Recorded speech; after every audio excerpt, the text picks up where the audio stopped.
So I've got two forces acting on a point O, so I've got a point here O.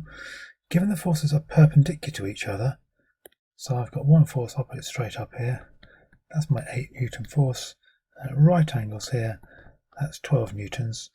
I've got to find the angle between the resultant and the 12 Newton force.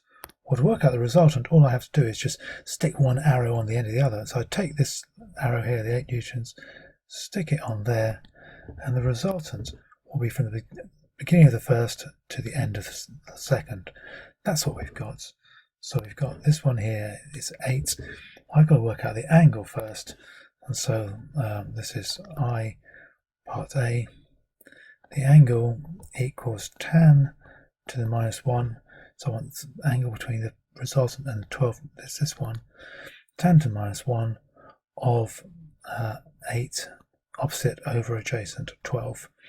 And that equals 33.690067 degrees. And B, the magnitude, and so therefore it's just going to be it's Pythagoras. We're on the longer side, so it's square root of 8 squared plus 12 squared, and that equals 14.4222051. Obviously put it into 3 significant figures,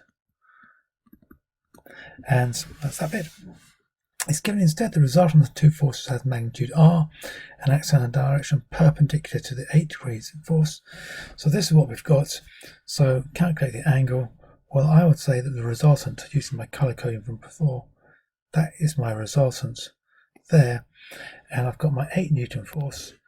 And so from the beginning of the first one, I've got to go down 12 this direction and then straight up 8 Newtons. So I'm going to do the straight up 8 Newtons first. So that's 8 Newtons, and then the 12 goes down like so. And there we are.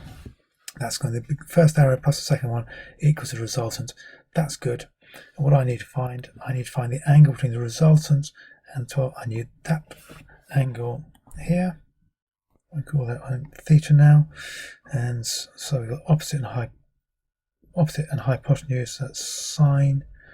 So sine theta equals the opposite 8 over 12.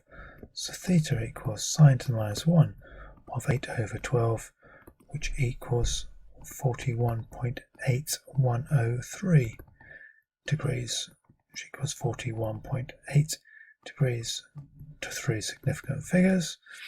And B, that's part A, and B, find R the magnitude. We want the shorter side, so it's still going to be Pythagoras. Let's put R equals still Pythagoras, but this time it's going to be 12 squared minus 8 squared, and that equals 8.94427, which equals 8.94 to 3 significant figures.